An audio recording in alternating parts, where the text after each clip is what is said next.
Hola, un placer siempre saludarles una vez más, siempre compartiendo información de inmigración que es de interés para todo, porque cambia todo no solo respecto a las leyes, sino también a lo que está pasando en la frontera con la llegada de migrantes. Hace minutos veíamos imágenes de Eagle Pass que han tenido que cerrar el paso de vehículos por la zona porque la situación es crítica. El paro humanitario, por supuesto, sigue generando preguntas, gente con estatus de protección temporal y me acompaña la doctora Rosalía Chaviano, quien siempre responde con precisión muchas de sus preguntas y al mismo tiempo le agradezco que me haya esperado porque la semana pasada, por el Día de Acción de Gracias, fue una semana muy corta y no tuvimos tiempo de conversar. Así que le agradezco el tiempo una vez más, doctora. Muchísimas gracias por la invitación, Orián. Un gusto. Quiero comenzar con lo que está pasando en la frontera porque se une al mismo tiempo el cierre del paso vehicular con el llamado que hace Estados Unidos, especialmente a los migrantes venezolanos, para que no crucen todos estos países o no crucen de manera ilegal a Estados Unidos. Yo veo que se hace el llamado, pero al mismo tiempo la gente sigue pasando. Hay unos que sueltan y hay otros que deportan porque el proceso de deportación ha reanudado. Ahora, mi pregunta es, doctora, frente a esta crisis, a la abogada Rosalía Chaviano. Abogada, en este caso, cuando una persona es liberada, ¿verdad? Es liberada, ¿bajo qué condición se queda? Porque el Departamento de Inmigración dice, bueno, si usted cruza ilegalmente, usted no puede aplicar al estatus de protección temporal. Usted no puede recibir el parol, por supuesto, porque ingresó de manera irregular al país. ¿Bajo qué condición legal se queda esa gente? Bueno, realmente es bien interesante, todo depende de cada caso, pero en sí, la mayoría de ellos, el recurso que normalmente agotan es tratar de aplicar al asilo. Lo único es que en estos momentos hay una regla de que si pasan por un tercer país y entran de manera ilegal, no aplican al asilo. Entonces, a no ser de que ellos hayan probado que son una excepción, porque existen excepciones, entonces esa opción no es para ellos. Entonces, la otra opción que queda es que normalmente lo deben de poner en corte, y si lo ponen en corte existe lo que se le llama withholding of removal, que es algo similar al asilo, pero es mucho más difícil de probar y lo único que hace es parar la deportación por las condiciones del país. Entonces, desafortunadamente, muchas de estas personas están realmente quedando desprotegidas. Ahora, abogada, siempre se le insiste a las personas no crucen. Primero, es algo ilegal. Ustedes, sobre todo con los abogados que yo hablo, son muy precisos. Ustedes apoyan al migrante que quiera hacer su trámite porque ese es su trabajo, por eso se prepararon.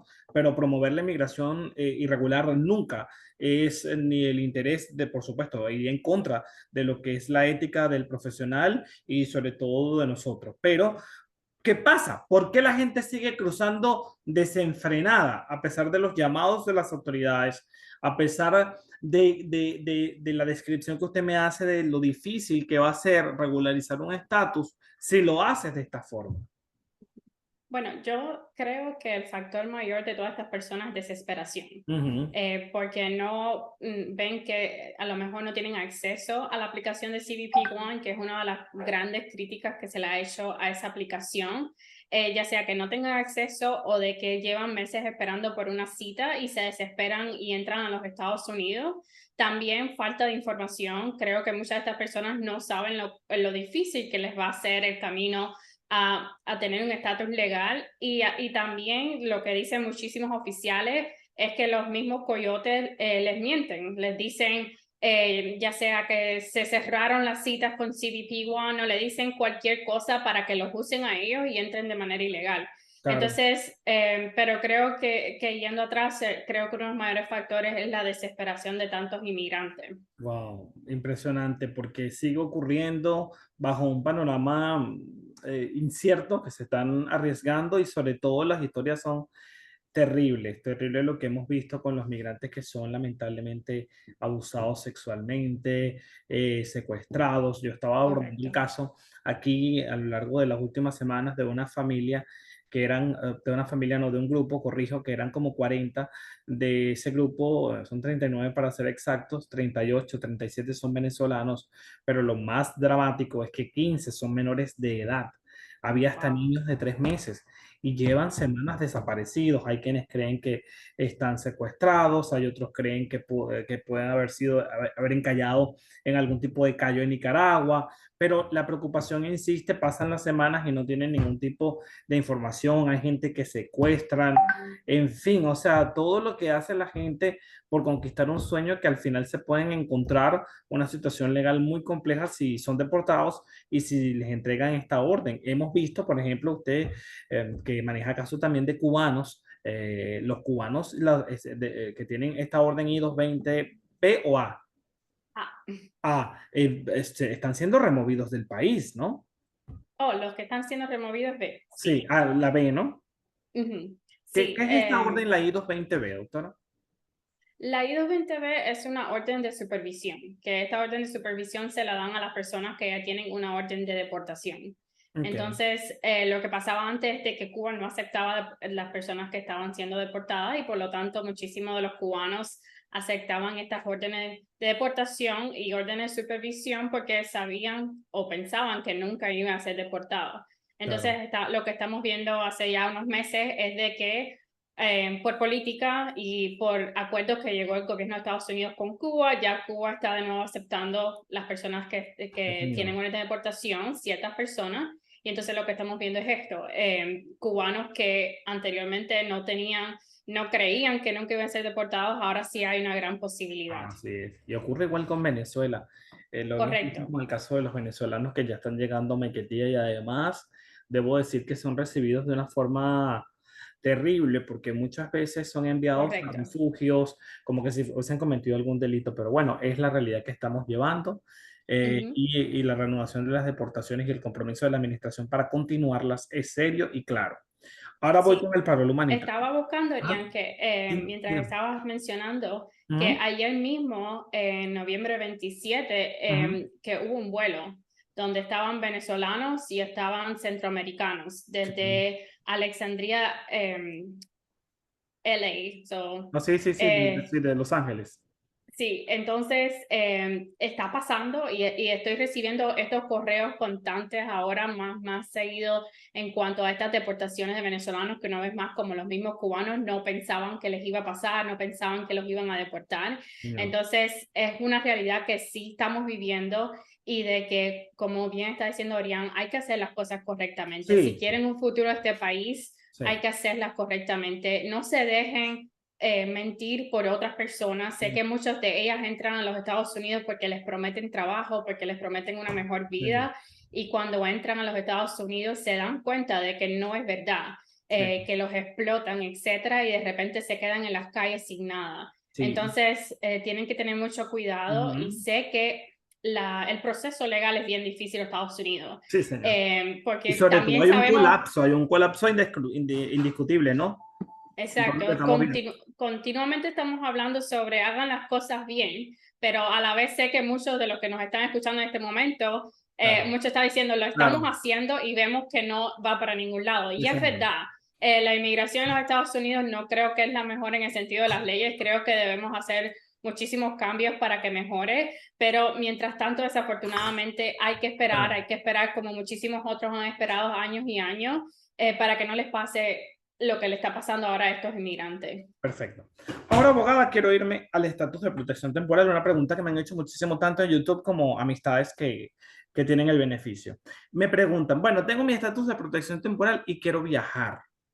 ¿Me recomendarías viajar? Me dicen a mí, yo digo, bueno, yo no soy abogado. Yo lo que respondo, entonces este es un momento clave, yo digo, yo no soy abogado, no tengo estatus de protección temporal, pero como creo que eso está a discreción del oficial que me vaya a recibir, yo hablo por mí, yo no viajaría. Ahora, ¿qué recomienda un profesional de inmigración en estos casos? Bueno, la realidad es que si ya tienen el TPS aprobado y quieren viajar basado en ese TPS que ya está aprobado una vez más, entonces sí existe esa posibilidad, sí pueden hacerlo, pero siempre, por lo menos mis consejos se van a lo más seguro, que lo cual es que a no ser que exista realmente una circunstancia excepcional por la cual necesiten viajar, creo que deberían no hacerlo, evitarlo si es posible. Pero las respuestas legales sí se puede, pero las recomendaciones no se deberían, Exacto, como la porque conciencia me dice, pero el corazón me dice otra cosa, ¿no? Sí, porque lo que siempre le digo a las personas que me hacen esta pregunta o similares en cuanto a Ujú, viajar es de que creo que era más o menos lo que Orián estaba tratando de decir, que sí les puedo decir que pueden salir del país, pero nunca puedo asegurarle que van a regresar. claro. Entonces, como nunca puedo asegurarle a nadie que puede regresar, entonces siempre tengo que decir el consejo y la recomendación de que a no ser que sea a veces, aunque hay emergencias, aún así les tengo que decir a las personas, like, lo siento, pero no creo que deberían viajar, pero obviamente es discreción de la persona también y la necesidad. ¿Ha tenido la posibilidad de tener algún caso que alguien que haya viajado y que al ingreso le haya sido complicado?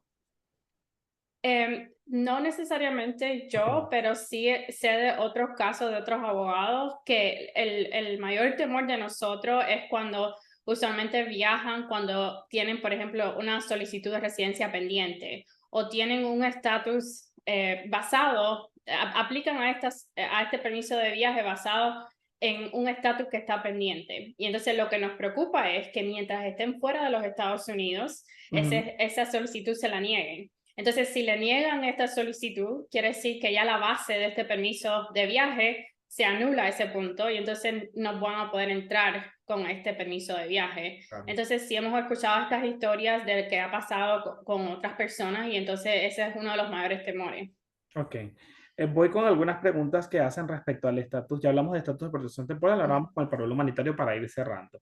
Dicen, buenas noches, cuando le otorgan el permiso con uno, uno puede viajar o no hay problema de lo que uno quiera llevar. Bueno, creo que lo que quiera traer, siempre y cuando no sea un producto de carne, alguna planta, ¿no? Creo que tengo entendido que Drogas, por sustancias supuesto, bueno, controladas. por supuesto, no vaya a intentar, no invente nada que si usted ganó su permiso de protección, su estatus de protección temporal o su parol humanitario, pues en caso del parol humanitario no lo vaya a perder porque no hay necesidad de, de, de poner en riesgo eso, ¿no? Ese beneficio. Sí.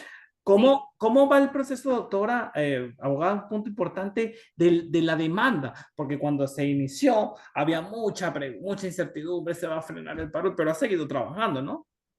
Sí, sí, hasta el momento sigue, continúa.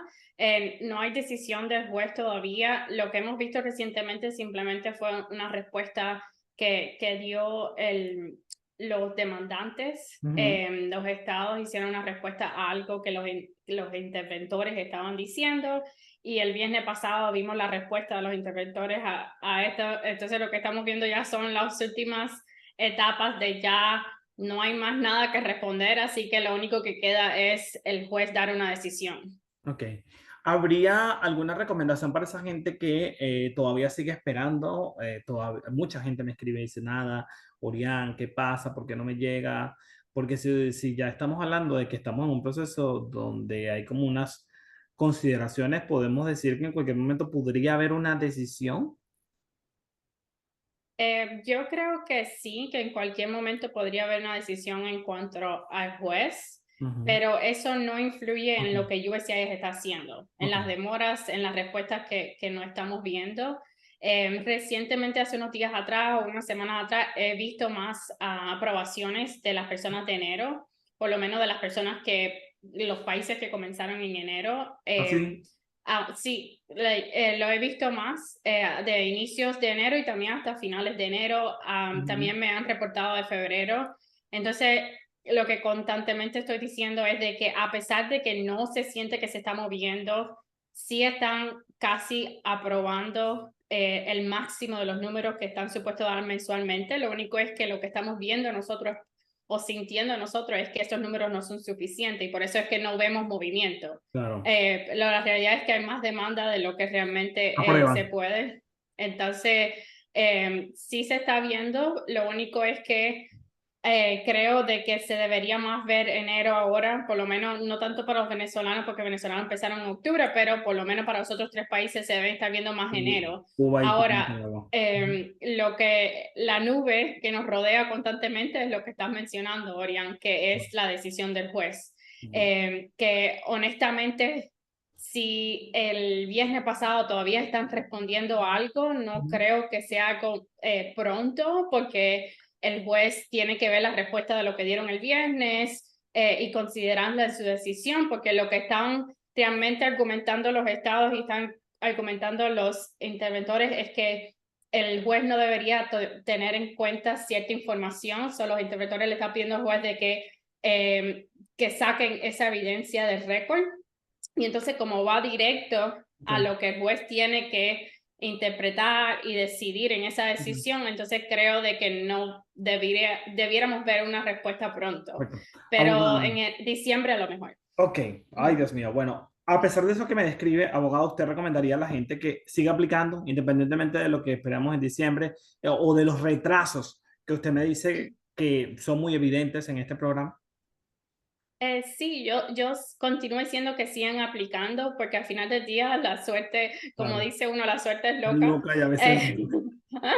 entonces, hay personas que aplican recientemente y las aprueban rápido. Entonces, si ese es el caso de estas personas, entonces no tiene de más que apliquen ahora. Perfecto, doctora. Bueno, quiero concluir, no sin antes recordar su teléfono para que cualquier persona que desee contactarle, ir a exponer su caso y correr en cualquier aplicación, ya sea estatus de protección temporal, asilo político o el paro humanitario, lo pueda hacer.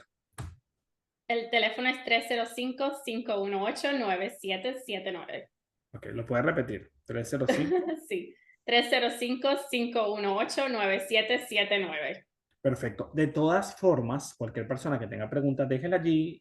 Nosotros nos volvemos a conectar la semana que viene y vamos respondiendo poco a poco. Yo trato de tomar algunas fotografías, algunas que se repiten, pues ya me quedo con una y creo que con una respuesta puede servir a muchos. Y les agradezco siempre, abogada, por darnos este tiempo y aclarar muchas preguntas que la gente tiene. ¿Ok? Un placer, Orián. Muchísimas gracias y será hasta la próxima.